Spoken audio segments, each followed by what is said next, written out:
તો આ જે ભરતી છે તેની 8 જુલાઈ 2022 થી ફોર્મ ભરવાની શરૂઆત થઈ ગઈ છે।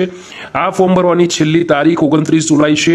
ઓફલાઈન ચલણ અને ઓનલાઈન ફી પેમેન્ટની તારીખ પણ તમે જોઈ શકો છો। ઓનલાઈન ફી પેમેન્ટ 30 સુધી, ઓફલાઈન ચલણ છે તે 29 જુલાઈ 2022 સુધી તમે કરી શકો છો। તો ખૂબ સારી ભરતી છે। શેડ્યુલ એક્ઝામિનેશન અંદાજિત ઓક્ટોબર 2022 માં રહેશે। તો અગત્યની તારીખો વિશે વાત કરી લીધી છે। હવે વાત કરીએ નંબર ઓફ વેકેન્સી વિશે। સૌથી પહેલા તો અહીંયા પે સ્કેલ લખેલો છે। પે લેવલ 3 પ્રમાણે 21,700 થી 69,100 સુધીની સેલેરી તમને મળવા પાત્ર રહેશે। અહીંયા કોન્સ્ટેબલ જે જોઈ શકો છો, કોન્સ્ટેબલ ડ્રાઈવર માટેની ભરતી છે તે ફક્ત પુરુષ ઉમેદવારો માટે જ છે। અહીંયા કેટેગરી વાઇઝ જગ્યાઓનું ડિસ્ટ્રીબ્યુશન કરેલું છે।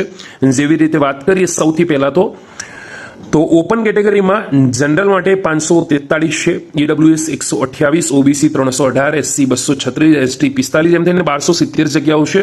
એક્સ સર્વિસમેનની વાત કરીશું તો જનરલ માટે અથવા તો યુઆર માટે 61, ઈડબ્લ્યુએસ માટે 14, ઓબીસી 35, એસસી 26 અને એસટી માટે 5, એમ થઈને 141।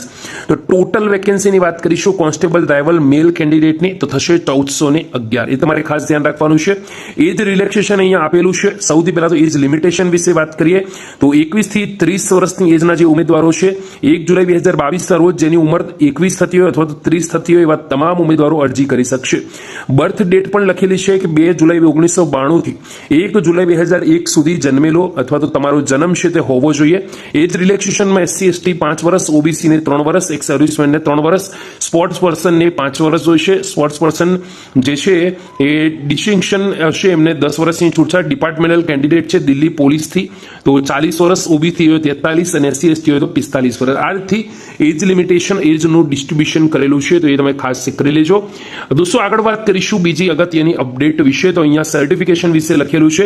જરૂરી શૈક્ષણિક લાયકાતની વાત કરીએ તો ધોરણ 10+2 એટલે કે સિનિયર સેકન્ડરી પાસ કરેલી હોવી જરૂરી છે। ફરીથી કહું છું 10+2 જે ઉમેદવારો 10+2 છે એવા તમામ ઉમેદવારો માટે આ ભરતી છે। ખાસ ધ્યાન રાખજો હાયર સેકન્ડરીમાંથી ધોરણ 12 પાસ કરેલું હોવું જોઈએ। Should be able to drive heavy vehicle. ધોરણ 12 પાસ પછી અથવા તો કહી શકાય કે હેવી વ્હીકલ હોય છે દોસ્તો એ ડ્રાઇવિંગ કરતા આવડતું હોવું જોઈએ। Valid driving licence, heavy motor વ્હીકલનું ડ્રાઇવિંગ લાયસન્સ હોવું જોઈએ। Possess knowledge of maintenance of વ્હીકલનું મેન્ટેનન્સ આવડતું હોવું જોઈએ।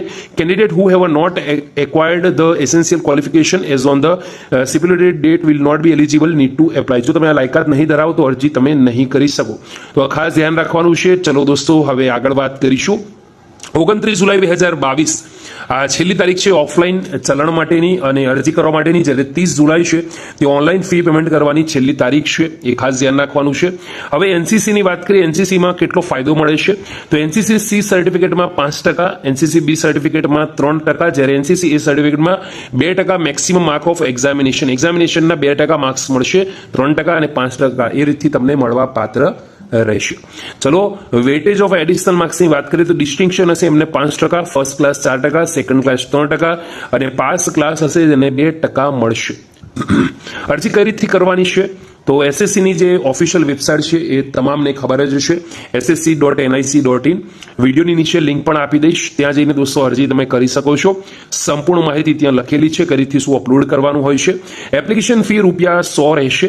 Candidate belonging to SC ST x servicemen eligible four reservation અને એક્ઝામ ફ્રોમ ધ પેમેન્ટ। તો આ કેટેગરી છે તેમને ફી પેમેન્ટમાંથી બાકાત રાખવામાં આવ્યું છે, જ્યારે અન્ય કેટેગરીના ઉમેદવારો ₹100 છે તે ફી છે તે ભરવાની છે। ઓનલાઈન ફી ભરવાની છેલ્લી તારીખ 30 જુલાઈ રહેશે। Window for application form correction તો 2 ઓગસ્ટ 2022 સુધી તમે કરેક્શન પણ કરાવી શકો છો। હવે વાત કરીશું સેન્ટર ઓફ એક્ઝામિનેશન। તો સેન્ટર ઓફ એક્ઝામિનેશન વિશે અહીંયા માહિતી આપેલી છે અલગ અલગ રિજિયનમાં। આપણે ગુજરાતમાં છીએ તો અહીંયા વેસ્ટર્ન રિજિયનની વાત કરીશું। વેસ્ટર્ન રિજિયનમાં દાદરા નગર હવેલી, દમણ, દીવ, ગોવા, ગુજરાત અને મહારાષ્ટ્ર આવી ગયું। દોસ્તો ગુજરાતની અંદર અમદાવાદ, આણંદ, ગાંધીનગર, મહેસાણા, રાજકોટ, સુરત, વડોદરા આટલી જગ્યા પર તમે પરીક્ષા છે તે આપી શકશો। તો જરૂરથી અરજી કરજો, ખૂબ જ નજીક છે। શેડ્યુલ ઓફ એક્ઝામિનેશનની વાત કરું તો અલગ અલગ સ્ટેજીસમાં લેવામાં આવતી હોય છે સીપીટી જે કોમ્પ્યુટર પ્રોફિશિયન્સી ટેસ્ટ હોય છે। સૌથી પહેલા તો એ યોજાતી હોય છે, પછી ફિઝિકલ ફિટનેસ ટેસ્ટ છે દોસ્તો એ યોજાતી હોય છે, પછી ટ્રેડ ટેસ્ટ અને મેડિકલ એક્ઝામિનેશન। આ રીતનું આખું શેડ્યુલ હોય છે। કોમ્પ્યુટર બેઝ એક્ઝામિનેશન CBE તો કોમ્પ્યુટર બેઝ એક્ઝામિનેશન હોય છે એમાં 4 અલગ અલગ પાર્ટ હોય છે ABCD। તો એ પાર્ટની અંદર જનરલ અવેરનેસનું લગતું પૂછાતું હોય છે, 20 ક્વેશ્ચનના 20 માર્ક્સ હોય છે। પાર્ટ બીમાં જનરલ ઇન્ટેલિજન્સના અહીંયા 20 ક્વેશ્ચનના 20 માર્ક્સ માર્ક્સ હોય છે. પાર્ટ સી ની અંદર ન્યુમેરિકલ એબિલિટીના 20 ક્વેશ્ચન, 10 ક્વેશ્ચનના 10 માર્ક્સ છે. જ્યારે પાર્ટ ડી ની અંદર road sense, vehicle maintenance, traffic rule, signal વગેરે વગેરે એને 50 ક્વેશ્ચનના 50 માર્ક્સ હોય છે. એમ થઈને 100 ક્વેશ્ચનનું 100 માર્ક્સનું પેપર હોય છે અને ટોટલ 90 મિનિટ એટલે કે 1.5 કલાક આપવામાં આવતી હોય છે. 100 ક્વેશ્ચન 100 માર્ક્સ અને 90 મિનિટ. તો આ રીતથી રહેશે.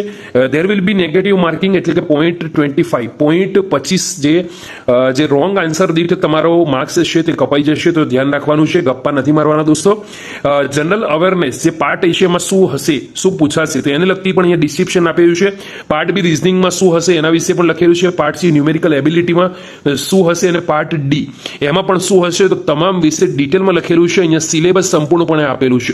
ફિઝિકલ એન્ડ્યોરન્સ અને measurement test PE and MT. તો standard of physical endurance and measurement test as follow. Physical endurance test હશે એમાં કંઈક આ પ્રમાણે છે. અપ ટુ 30 years 30 વર્ષની એજ સુધીનાને 1600 મીટરની રેસ 7 મિનિટમાં પૂરી કરવાની છે. લોંગ જમ્પ 12.5 ફીટ અને હાઈ જમ્પ 3.5 ફીટ રહેશે. અબો 30 to 40 તો એમાં 8 મિનિટમાં રેસ પૂરી કરવાની હોય છે અને અબો 40 તો એમાં 9 મિનિટમાં પૂરી કરવાની હોય છે. તો એમાં લોંગ જમ્પ અને હાઈ જમ્પ વિશે પણ માહિતી છે તે આપેલી હોય છે. તો એકવાર જરૂરથી જોઈ લેજો.